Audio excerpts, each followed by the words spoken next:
নমস্কাৰ ছাত্ৰ ছাত্ৰীসকল, বিকাশ এডুকেশ্যন চেনেল সকলোকে আকৌ আপোনালোক স্বাগতম জনাইছোঁ। আজি এইটো ভিডিঅ'তে আলোচনা কৰিম অসম জাতীয় বিদ্যালয় ক্লাছ 6ৰ ইংৰাজী লেচন নম্বৰ 7 শ্ৰী সূৰ্য পাহাৰী। ইয়াত আজি প্ৰশ্ন উত্তৰখিনি আলোচনা কৰিম। তেনেহ'লে ভিডিঅ'টো স্কিপ নকৰাকৈ একেলগে চাই থাকক। ভিডিঅ'টো আৰম্ভ কৰাৰ আগতে এটা কথা কৈ থওঁ যে যিসকলে ইয়াৰ আগৰ প্ৰশ্ন উত্তৰখিনি চোৱা নাই, ভিডিঅ' লিংক ডিছক্ৰিপশ্যনত দিয়া আছে, তাতে আপোনালোকে গৈ চাব পাৰিব। আজি এইটো ভিডিঅ'ত আলোচনা কৰিম এক্টিভিটি 1ৰ পৰা, অৰ্থাৎ কাৰ্যসূচী 1ৰ পৰা। প্ৰথমে কৈছে যে find out the adverbs from the following sentence and write their কিনছ।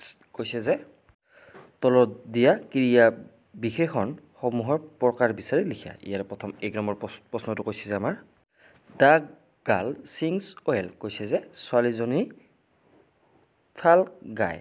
এইটো হ'ব এডভাৰ্বছ অফ মেনাৰ, কৈছে অৰ্থাৎ আচাৰ ব্যৱহাৰ বিভক্তি। তাৰপিছতটো কৈছে যে ইয়াৰ পিছতো 2 নম্বৰটো কৈছে যে আই গেট আপ ইৰ্লিয়াৰলি। কৈছে যে মই সোনকালে উঠো। এইটো হৈছে এডভাৰ্বছ অফ টাইম, অৰ্থাৎ সময়ৰ বিভক্তি। তাৰপিছতটো কৈছে যে ইয়াৰ পিছত 3 নম্বৰটো যে উই অফটেন গ'ৰ টু দ্য ভিলেজ, অৰ্থাৎ আমি প্ৰায়ে গাঁৱলৈ যাওঁ। এইটো হৈছে এডভাৰ্বছ অফ টাইম, অৰ্থাৎ সময়ৰ বিভক্তি এইটো। 4 নম্বৰটো কৈছে যে প্ৰশ্নটো যে শ্বি লুকেড ফৰ হাৰ পেন এভৰিৱেৰ, অৰ্থাৎ তাই তাৰ কলমটো সকলোতে বিচাৰি ফুৰিছে। এইটো হৈছে এডভাৰ্বছ অফ প্লেচ, অৰ্থাৎ স্থানৰ বিভক্তি। তাৰপিছত 5 নম্বৰটো কৈছে ইয়াৰ পিছত দ্য বাৰ্ড চং চুইটলি, অৰ্থাৎ চৰাইটোৱে মিঠাকৈ গাইছে। এইটো হ'ব এডভাৰ্বছ অফ মেনাৰ, অৰ্থাৎ আচাৰ ব্যৱহাৰৰ বিভক্তি। 6 নম্বৰটো কৈছে যে আংকেল উইল কাম টুমৰো, অৰ্থাৎ খুৰা কাইলৈ আহিব। এইটো হ'ব এডভাৰ্বছ অফ টাইম, অৰ্থাৎ সময়ৰ বিভক্তি। তাৰপিছত 7 নম্বৰ প্ৰশ্নটো কৈছে ইয়াৰ পিছত the doll is very beautiful, অৰ্থাৎ পুতলাটো বৰ ধুনীয়া। এইটো হৈছে এডভাৰ্বছ অফ ডিগ্ৰী, অৰ্থাৎ ডিগ্ৰীৰ বিভক্তি। তাৰপিছত প্ৰশ্নটো কৈছে ইয়াৰ পিছত 8 নম্বৰটো যে I have already found the answer, অৰ্থাৎ মই ইতিমধ্যে উত্তৰটো পাইছোঁ। এইটো হ'ব এডভাৰ্বছ অফ টাইম, অৰ্থাৎ সময়ৰ বিভক্তি। তাৰপিছৰখিনি কৈছে যে ইয়াৰ পিছৰখিনি এক্টিভিটি 2খিনি কৈছে যে কাৰ্যসূচী 2 write the sentence by using the adverbs in brackets in their proper position, অৰ্থাৎ ব্ৰেকেটত দি থোৱা ক্ৰিয়া বিশেষণসমূহক সিহঁতৰ নিৰ্দিষ্ট ঠাইত বহুৱাই বাক্য কেইটা সম্পূৰ্ণকৈ লিখা। ইয়াৰে প্ৰথম আমাৰ 1 নম্বৰ প্ৰশ্নটো কৈছে যে she goes to the cinema sometimes. কৈছে যে তাই চিনেমা চাবলৈ যায় কেতিয়াবা। এইটো হ'ব এনেকৈ যে she goes to the cinema sometimes, অৰ্থাৎ তাই কেতিয়াবা চিনেমা চাবলৈ যায়। তাৰপিছত 2 নম্বৰ প্ৰশ্নটো কৈছে যে ইয়াৰ পিছত we have finish our homework already, অৰ্থাৎ আমি আমাৰ হোমৱৰ্ক শেষ কৰিলোঁ ইতিমধ্যে। এনচাৰটো হ'ব এনেকৈ যে we have already finished our homework, অৰ্থাৎ আমি ইতিমধ্যেই আমাৰ হোমৱৰ্ক শেষ কৰিলোঁ, এনেকৈ হ'ব। তাৰপিছত প্ৰশ্নটো কৈছে ইয়াৰ পিছত 3 নম্বৰটো যে the train has arrived just, অৰ্থাৎ ৰেলখন আহি পালেহি মাত্ৰ। এইটো হ'ব এনেকৈ যে the train has just arrive, অৰ্থাৎ ট্ৰেইনখন এইমাত্ৰ আহি পালে, এনেকৈ হ'ব। তাৰপিছত প্ৰশ্নটো কৈছে ইয়াৰ পিছত 4 নম্বৰটো যে she has not return home, আৰু ইয়াত ব্ৰেকেটত দিছে যে য়েট। এইটো হ'ব এনেকৈ, অৰ্থাৎ তাই ঘৰলৈ উভতি অহা নাই এতিয়ালৈকে। এইটো হ'ব she has not return home yet, অৰ্থাৎ তাই এতিয়াও ঘৰলৈ ঘূৰি আহি পোৱাই নাই, এনেকৈ হ'ব। তাৰপিছত প্ৰশ্নটো কৈছে ইয়াৰ পিছত 5 নম্বৰটো কৈছে যে mine has completed her project almost, অৰ্থাৎ মাইনে তাইৰ প্ৰজেক্ট সম্পূৰ্ণ কৰিছে প্ৰায়। এইটো হ'ব এনেকৈ যে Meena has almost completed her project, অৰ্থাৎ মিনাৰ প্ৰজেক্ট সম্পূৰ্ণ হৈছে, এনেকৈ হ'ব। তাৰপিছত প্ৰশ্নটো কৈছে ইয়াৰ পিছত 6 নম্বৰটো যে my mother drinks A cup of T in the morning always, অৰ্থাৎ মায়ে ৰাতিপুৱা চাহ একাপ খায় সদায়। এইটো হ'ব এনেকৈ my mother always drinks A cup of T in the morning, অৰ্থাৎ মোৰ মায়ে সদায় পুৱা একাপ চাহ খায়, এনেকৈ হ'ব। তাৰপিছত প্ৰশ্নখিনি কৈছে ইয়াৰ পিছত এক্টিভিটি 3 নম্বৰখিনি যে right the sentence using the present perfect continuous tense, অৰ্থাৎ বৰ্তমান নিখুঁত অবিৰত কাল ব্যৱহাৰ কৰি বাক্যবোৰ পুনৰ লিখা। প্ৰথমে দিয়া আছে যে আমাৰ প্ৰেজেণ্ট পাৰফেক্ট কণ্টিনিউৱাছ টেন্স, অৰ্থাৎ ব্যৱহাৰ কৰি বাক্য কেইটা সম্পূৰ্ণকৈ লিখা।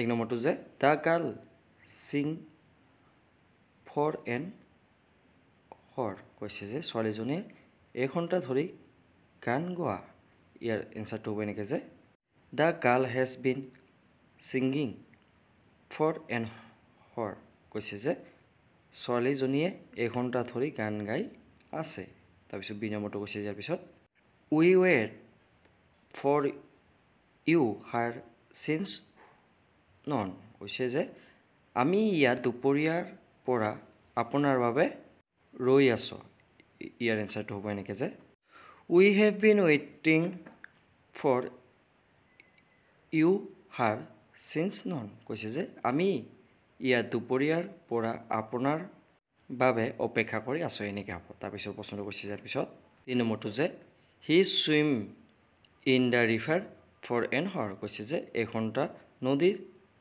তেওঁ সাঁতুৰি থাকে ইয়াৰ এনচাৰটো হ'ব যে he has been swimming in the river for an hour কৈছে যে সি এঘণ্টা ধৰি পুখুৰীটোত সাঁতুৰি আছে এনেকৈ হ'ব তাৰপিছত প্ৰশ্নটো কৈছে ইয়াৰ পিছত 4 নম্বৰটো যে Gopal walk in the field signs 7 o'clock অৰ্থাৎ 7 বজাৰ পৰা গোপাল কাম পথাৰত ইয়াৰ এনচাৰটো হ'ব যে Gopal has been working in the field signs 7 o'clock অৰ্থাৎ গোপালে 7 বজাৰ পৰা পথাৰত কাম কৰি আছে এনেকৈ হ'ব তাৰপিছত প্ৰশ্নটো কৈছে ইয়াৰ পিছত 5 নম্বৰটো যে the dog break for 20 minutes অৰ্থাৎ কুকুৰটোৱে 20 মিনিটৰ বাবে বাকলি কৰে ইয়াৰ এনচাৰটো হ'ব যে the dog has been breaking for 20 minutes এনেকৈ হ'ব যে কুকুৰটোৱে 20 মিনিট ধৰি ভুকি আছে এনেকৈ হ'ব তাৰপিছত 6 নম্বৰটো কৈছে যে she play on the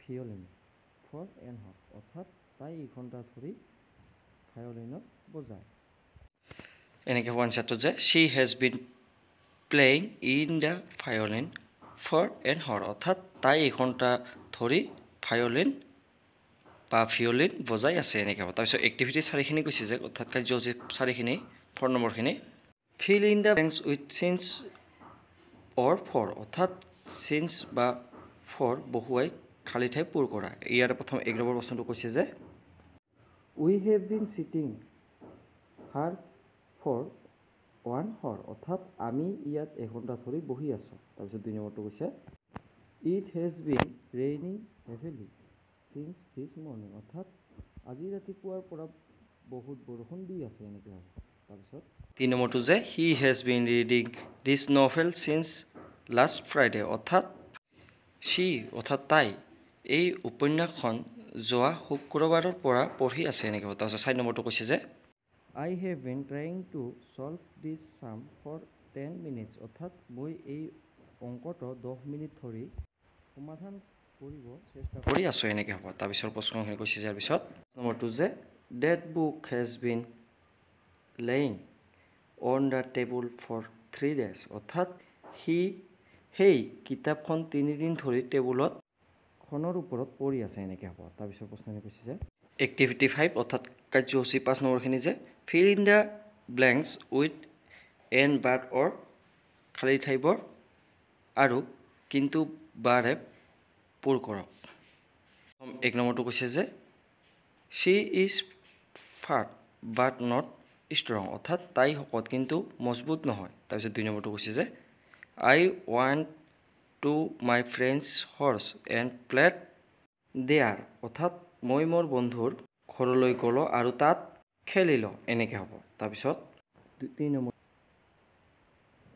2 and 2 go are 4 অৰ্থাৎ 2 আৰু 2 4 হয় এনেকৈ হ'ব তাৰপিছত 4 নম্বৰটো walk fast or you will miss the school bus কৈছে যে সোনকালে খোজকাঢ়া নহ'বা তুমি স্কুলৰ বাছখন মিছ কৰি দিবা 5 নম্বৰটো কৈছে যে ৰীনা ইজ